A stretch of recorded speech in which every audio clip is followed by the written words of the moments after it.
आपके लिए empowered movement का क्या मीनिंग है? आपको इतना एजुकेटेड होना चाहिए, आपको इतनी समझ होनी चाहिए कि मेरे लिए क्या सही है, मेरे लिए क्या गलत है। वो एक बात है ना कि पूछो सबसे बट करो अपने मन की। क्या कोई ऐसा मोमेंट था जिसमें आपको लगा, आपने डिसाइड किया कि अब अपनी आइडेंटिटी को इस तरफ ले जाना है? इट्स डिपेंड करता है कि आपका इंटरेस्ट कितना है, आप रेगुलर कितने हो, आप डिसिप्लिन कितने हो, आप कितना पैशन से काम कर रहे हो। कंटेंट क्रिएशन का आप पैशन मानती हैं या बिजनेस? देखो, मैं तो एक चीज़ जानती हूँ कि कोई भी काम बिना पैशन के होता ही नहीं है। मैं जो भी काम करूँ मुझे उसमें मज़ा आना चाहिए, अगर मुझे पैसा भी मिलना चाहिए और मुझे मज़ा भी आना चाहिए। सक्सेसफुल ब्रांड कोलैबोरेशन का सीक्रेट क्या है? कि एक ऑनेस्ट जो रिव्यू होता है या एक ऑनेस्ट पब्लिसिटी होती है, वो भी मुझे लगता है आपको बहुत बड़ा बिजनेस दिला सकती है। तो स्टक ऑन माय पल्लू एक यूनिक कॉन्सेप्ट है, तो इस इनिशिएटिव के पीछे आपका क्या विजन था? मेरा एक मेन पर्पज था कि मैं इवेंट के साथ में कल्चर को भी जोड़ूं। जिंदगी की असली शुरुआत तब शुरू होती है जब हम उम्र नहीं, अपने सपनों को गिनना शुरू करते हैं। Age is just a number, but passion is a forever attitude. नमस्कार and welcome to business talk, where we bring stories, inspire, empower and transform. आज हमारे साथ है एक ऐसी पर्सनालिटी जिन्होंने प्रूव किया है कि सेकेंड इनिंग भी फर्स्ट से ज्यादा पावरफुल हो सकती है। Content creator, podcast host, brand launch and event host, community curator, and a founder of Stuck on My Pallu with strong community of 1,14,000 followers and हजारों महिलाओं के लिए एक इंस्पिरेशन है। Please welcome the face behind Invoke Nari.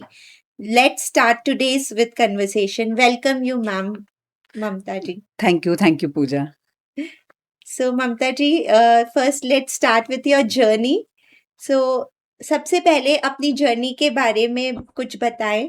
Teacher से content creator और फिर इन्वोग नारी बनने तक का सफर आप बताएं।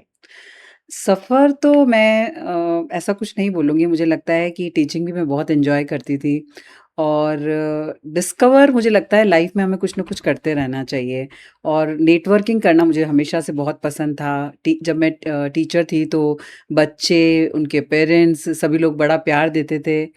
फिर मुझे लगा कि मैं टीचिंग के साथ कुछ और भी कर सकती हूँ, तो मैंने टीचिंग के साथ ही इन्वोग नारी का जो सफ़र है वो स्टार्ट किया और उसके अलावा मैं रेडियो जॉकी भी बनी। तो ऐसा नहीं है, मुझे लगता है कि हम जिस एरा में होते हैं ना, उस चीज़ पे आपको अपना 100% दें और हम पूरी तरह से उसे एन्जॉय करें। So that's so beautiful ma'am. In vogue नारी बनने की इंस्पिरेशन कहाँ से मिली? क्या कोई ऐसा मोमेंट था जिसमें आपको लगा, आपने डिसाइड किया कि अब अपनी आइडेंटिटी को इस तरफ ले जाना है? मुझे ऐसा लगता है कि डिसाइड कुछ नहीं होता है, कई बार क्या होता है चीज़ें फ्लो में होती जाती है कि हम जब हम कोई भी कुछ भी हम बीज बोते हैं, तो वो पेड़ को बड़ा कैसे होता है, वो धीरे-धीरे हम उसमें पानी डालते हैं, खाद डालते हैं, तो वो धीरे-धीरे करके बड़ा हो जाता है। तो इट्स डिपेंड करता है कि आपका इंटरेस्ट कितना है, आप रेगुलर कितने हो, आप डिसिप्लिन्ड कितने हो, आप कितना पैशन से काम कर रहे हो, वो बहुत इम्पोर्टेंट है। और इन्वोग नारी मैंने कोई ऐसा मतलब सोचा नहीं था कि मैं सिर्फ़ एक पोस्ट करती थी अपनी साड़ियाँ, मैं जो साड़ी रोज़ पहनती थी उसके बारे में लिखती थी और पोस्ट करती थी। और धीरे-धीरे मुझे पता ही नहीं चला कि कब वो मतलब इतने सारे फॉलोअर्स हो गए और जो 40 प्लस वाली जो वुमेन हैं वहाँ तक पहुँचने लगी मैं और लोगों का प्यार मिला और इसी तरह से इन्वोग नारी आज आप सबका पसंदीदा एक पेज है। That's so beauty in your like inside and outside, beauty with brain. आप सोशल मीडिया पर बहुत क्रिएटर्स हैं, आपके कंटेंट को क्या अलग बनाता है? आई थिंक जो अगर मैं देखती हूँ तो मैं कंटेंट के साथ में मुझे लगता है वैल्यू भी ऐड करती हूँ, कल्चर को ऐड करती हूँ। और सबसे बड़ी अगर मैं बोल सकती हूँ कि जो मेरा ये 40 प्लस वाला जो एज है, तो ऐसा लगता है मुझे कि कई जो महिलाएँ हैं जिनको ये लगता है कि अब तो बड़े हो गए, हम बूढ़े हो गए, अब हम क्या कर सकते हैं? तो उनके लिए मुझे लगता है कि एक ये बहुत ही अच्छा पेज है और मैं उनके लिए कुछ कर पा रही हूँ। मुझे इस बात की बहुत खुशी है कि अगर मुझे देखकर कोई 1 या 2 महिला भी अपने लिए कुछ करने लगे, तो मुझे बहुत खुशी होगी। That is the real impact you are creating, ma'am. आप वुमेन एम्पावरमेंट को कैसे देखा करती हैं? लाइक आपके लिए एम्पावर्ड मूवमेंट का क्या मीनिंग है? वुमेन एम्पावरमेंट की हर साल लोग वुमेन्स डे पे बहुत बड़ी-बड़ी बातें करते हैं, बट अकॉर्डिंग टू मी कि जब तक आप खुद अपने डिसीजन लेना स्टार्ट नहीं करेंगे तब तक वुमेन एम्पावरमेंट नहीं आएगा।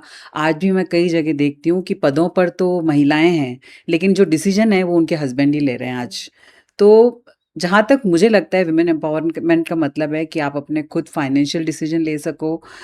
ठीक है, चॉइस नहीं होनी चाहिए आपके पास कि आपको ये करना है या आपको ये करना है।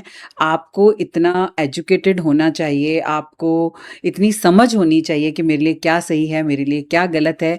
वो एक बात है ना कि पूछो सबसे बट करो करो अपने मन मन की। की। दैट्स ट्रू कि वुमेन तभी एम्पावर है जब वो फाइनेंशियल इंडिपेंडेंट हो राइट। आज के टाइम में। आप 40 प्लस वुमेन के लिए एक स्ट्रॉन्ग इंस्पिरेशन हैं। आप उन वुमेन को क्या मैसेज देना चाहेंगी जो अभी भी ड्रीम्स के साथ कॉम्प्रोमाइज कर रही हैं? अपने ड्रीम्स के साथ बिल्कुल भी कॉम्प्रोमाइज़ मत करो। 40 प्लस वाली जो एज है ना, वो बहुत ही एक अमेजिंग एज है, जहाँ तक मुझे लगता है क्योंकि आपका जो कॉन्फिडेंस होता है, वो बहुत हाई लेवल पे होता है। प्लस आप मुझे लगता है थोड़ा-सा फाइनेंशियली भी इंडिपेंडेंट होते हैं, प्लस बच्चे बड़े हो जाते हैं। अगर मैं मेरी बात करूँ, हम शायद मिलेनियर्स ही कहलाते हैं, तो हम लोगों के टाइम पे क्या शादियाँ जल्दी हो जाया करती थी, तो बहुत सारी चीज़ें रह जाती थी कि अच्छा मुझे ये भी करना था, मुझे ये भी करना था। जो आजकल की जो जेन ज़ी हैं, वो सोलो ट्रैवल कर रही है, वो लेट शादी होती है, तो वो जब तक बहुत चीज़ें एक्सप्लोर कर लेते हैं, तो वो सब आप व्हाई नॉट आफ्टर 40 आप खुद के लिए जिएँ, खुद के लिए करिए, अपनी हेल्थ का ध्यान रखिए, ये मत सोचिए कि अब मैं 40 साल की हो गई तो लोग क्या कहेंगे? कुछ नहीं, बिंदास एन्जॉय योर लाइफ।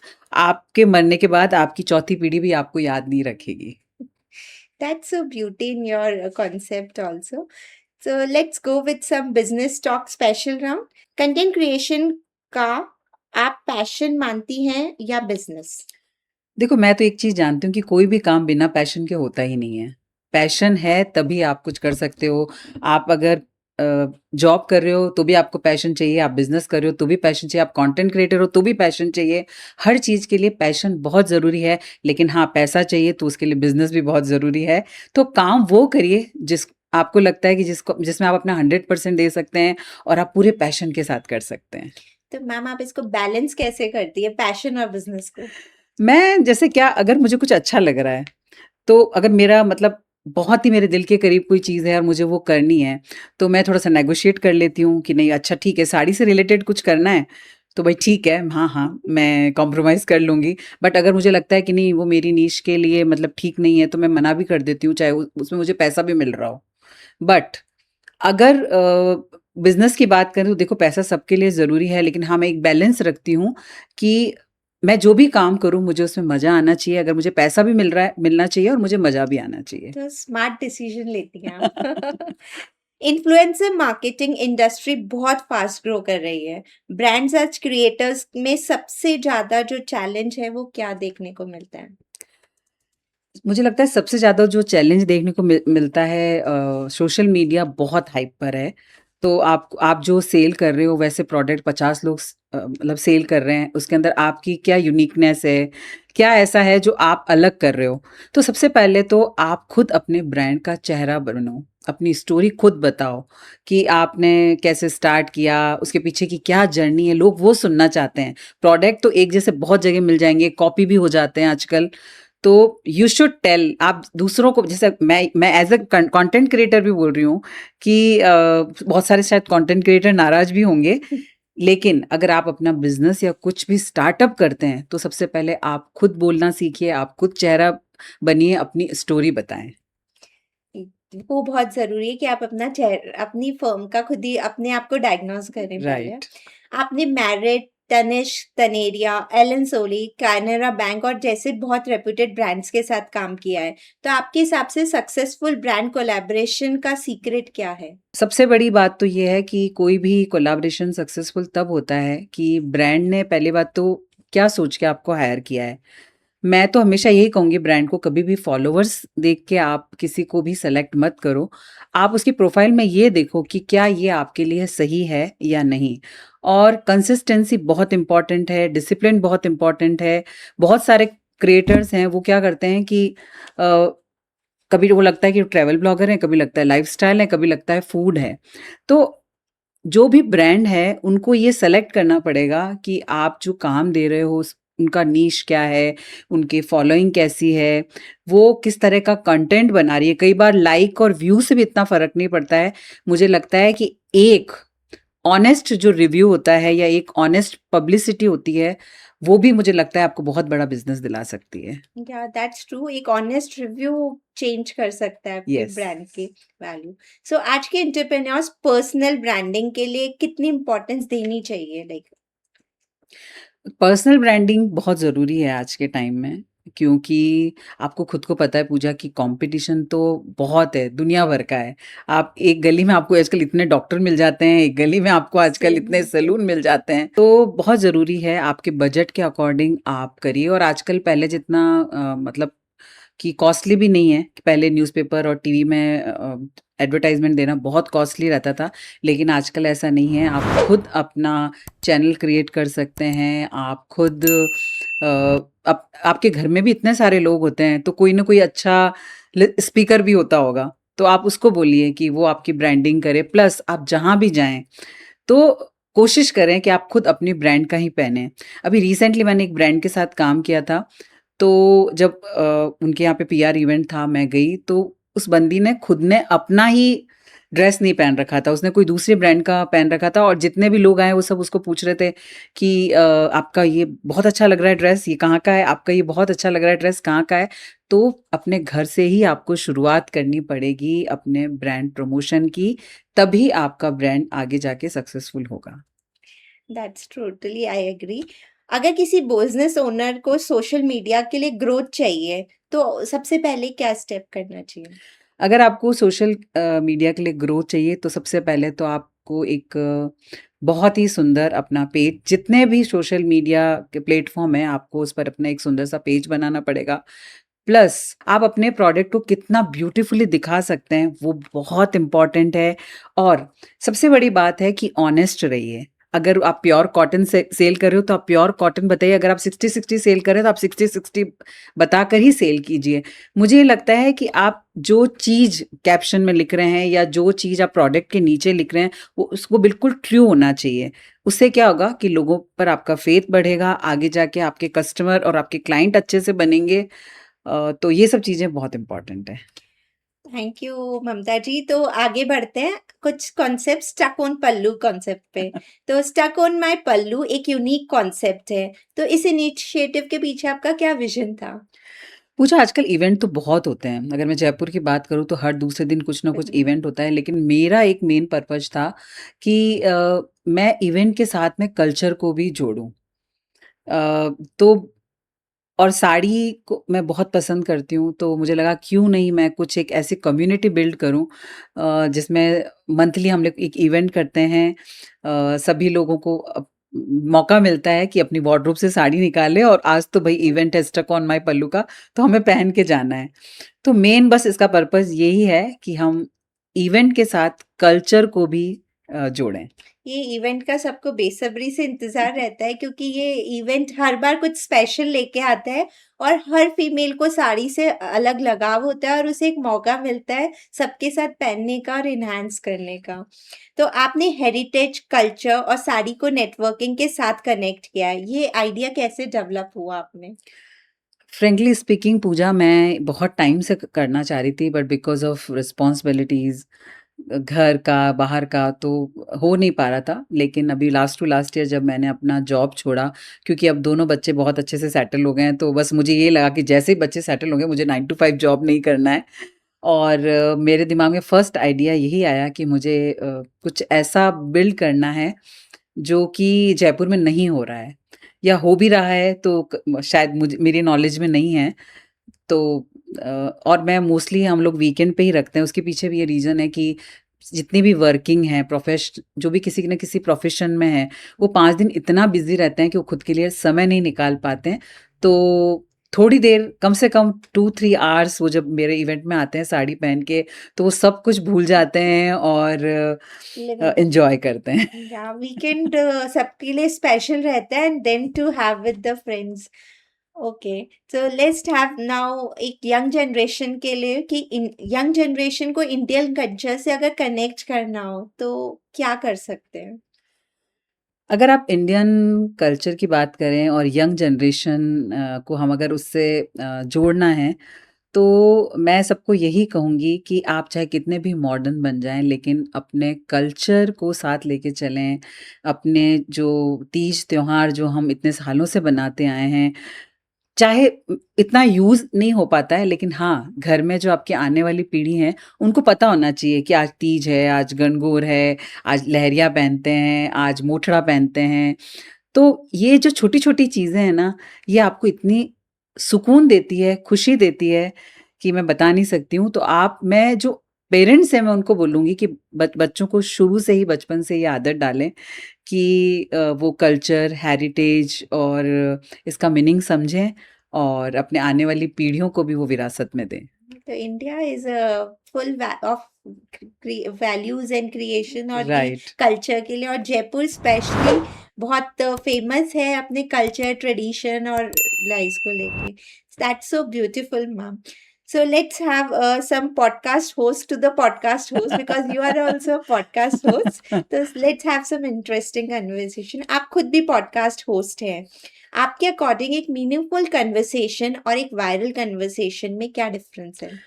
देखो, वायरल कन्वर्सेशन जो होती है ना, वो थोड़े टाइम के लिए होती है और अभी जब से तो एआई आ गया है ना, तो मतलब कि लोग बेचारे, मुझे लगता है कि इंडिया के जो बेचारे भोले-भाले लोग हैं, उनको तो समझ ही नहीं आता है कि ये सच में हो रहा है या ये फ़ॉल्स है या ये सही ट्रू है. है। तो मुझे ऐसा लगता है जो मीनिंगफुल जो कन्वर्सेशन होती है, वो बहुत ही लंबे टाइम तक इम्पैक्ट करती है, बट जो वायरल वाली होती है, वो थोड़े समय के लिए होती है, हवा की तरह आती है और आंधी की तरह चली जाती है। आपने फाउंडर्स, लीडर्स और क्रिएटर्स के इंटरव्यू लिए हैं. किस कन्वर्सेशन ने आपको पर्सनली इम्पैक्ट किया है? मोस्टली उन लोगों ने जिन्होंने अपना खुद का स्टार्टअप किया और बहुत आगे तक गए हैं। उनकी मेहनत की कहानियाँ सुन के या उनकी स्टोरी सुन के मुझे बहुत मैं इंस्पायर हुई और मुझे बहुत अच्छा लगा। इसके अलावा विमेन, कुछ ऐसी महिलाएँ हैं जो हम सोच भी नहीं सकते हैं कि जो उनका बैकग्राउंड है, उस बैकग्राउंड से बाहर निकल के उन्होंने अपने लिए काम किया, अपना नाम किया। तो मैं उन लोगों के लिए बहुत, बहुत ही खुश होती हूँ और मैं बहुत मोटिवेट भी होती हूँ। That's a beauty of your positive thinking and taking others to also grow. तो some life learning lessons. Success के आपके लिए क्या मीनिंग रखता है? देखो, मेरे हिसाब से हर 5-7 साल में आपकी जो सक्सेस है ना, उसकी डेफ़िनेशन चेंज हो जाती है। जब हम 10th में थे, तो 10th पास करना भी हमारे लिए बहुत बड़ा एक बहुत सक्सेस अच्छा. था। तो सक्सेसफुल होने के लिए मुझे ऐसा लगता है कि सबसे जो इम्पोर्टेंट थिंग है कि आपके पास इतना होना चाहिए कि आप पीसफुली और हैप्पीली आप जी रहे हैं, बिना किसी को हार्म किए, आप काइंड हैं। सबसे बड़ी बात है कि आपके पास पीस है, तो आप सक्सेसफुल हो। पैसे के साथ आपके पास पीस होना चाहिए, तो आप सक्सेसफुल हो। That's so true. अगर आप अपने यंगर सेल्फ को कुछ एडवाइस देना चाहें तो आप क्या देंगी? कि बिल्कुल टाइम से पढ़ाई कर लो। क्योंकि मैंने after timing. Marriage in age of 33-34 वापस स्टार्ट किया था and it was not easy. तो अपनी पेरेंट्स की सुनो और आपको एक टाइम के बाद पता चलेगा कि आपके पेरेंट्स से ज़्यादा आपको कोई प्यार नहीं करता। ये सबसे पेरेंट्स इतना सेल्फलेस लव कोई नहीं करता. फियर और सेल्फ डाउट को ओवरकम करने का क्या फॉर्मूला है? हाँ, देखो, हम जब कुछ भी करते हैं तो फ़ियर तो होता ही है कि कैसा होगा, क्या होगा, लेकिन विदाउट रिस्क भी लाइफ़ में कुछ पॉसिबल नहीं है। तो अगर आपको कभी भी सेल्फ डाउट हो या फ़ियर हो, तो आप जो अपने जो बहुत करीबी हैं, आपके जो आपको लगता है कि हाँ, ये मुझे बहुत अच्छा सजेशन दे सकता है या मुझे डिसीज़न लेने से पहले एक बार पूछ लेना चाहिए, तो आप उनकी राय लो। चाहे वो फाइनेंशियल एडवाइज़र हो सकता है, चाहे वो इमोशनली एडवाइज़र हो सकता है। आपको ठीक नहीं लग रहा है, तो आप किसी काउंसलर के पास भी जा सकते हो। तो कभी भी अगर डाउट लगे, तो जब तक आप अपना डाउट क्लियर नहीं करें, आप अपना कदम ना बढ़ाएँ। The conversation is more important बहुत, these जो days. आजकल कम होती जा रही है बहुत। Due to social media. आज भी आपको क्या मोटिवेट करता है? मुझे क्या मोटिवेट करता है? मुझे बहुत सारी चीज़ें हैं जो मुझे मोटिवेट करती है। जैसे कि मैं बच्चों को देखती हूँ तो आजकल के जो बच्चे हैं वो बड़े क्रिएटिव हैं। तो मुझे बड़ा अच्छा लगता है उनको देख के कि मुझे भी मतलब सीखना चाहिए मतलब जैसे मुझे म्यूज़िक का बहुत शौक था बट मैं उस एज में नहीं कर पाई। तो मैं जब आजकल देखती हूँ कि काफ़ी बच्चे हैं जो कि पढ़ाई के साथ-साथ में अपना दूसरी चीज़ें भी बहुत कर रहे हैं। तो मैं बच्चों से भी मोटिवेट होती हूँ, मैं बड़ों से भी मोटिवेट होती हूँ और मैं जो मेरे आस-पास में जितनी भी महिलाएँ हैं, जो कि समाज के लिए कुछ कर रही है और खुद को भी आगे बढ़ा रही है। आज जो मुझे ऐसा लगता है कि जो घर की जो औरत होती है ना, वो एक सबसे बड़ा एक आपको मोटिवेट करती है कि वो घर में रहकर भी इतने सारे काम करती है, उसके फेस पे स्माइल रहती है। उसके बाद में मतलब वो घर में इतने लोगों को हैंडल करती है।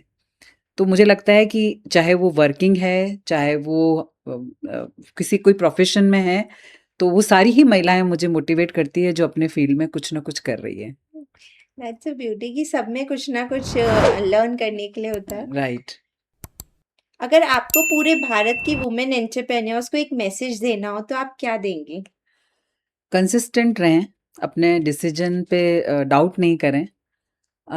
खुद को प्यार करें, सेल्फ लव बहुत इम्पोर्टेंट है, जब तक आप खुद को प्यार नहीं करोगी, आपकी फैमिली में कोई खुश नहीं रहेगा।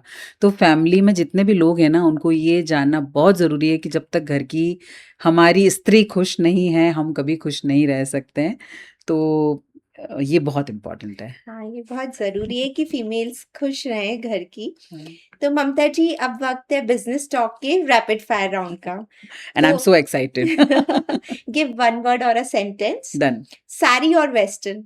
Of course sari. इंस्टाग्राम और पॉडकास्ट?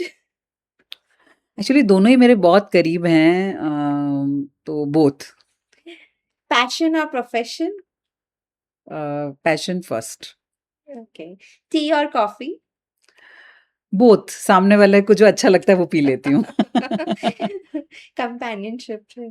जयपुर और Mumbai? Of course Jaipur always. Jaipur is the pink Yeah. city and the Gulabi Nagari. Yes. One word for success.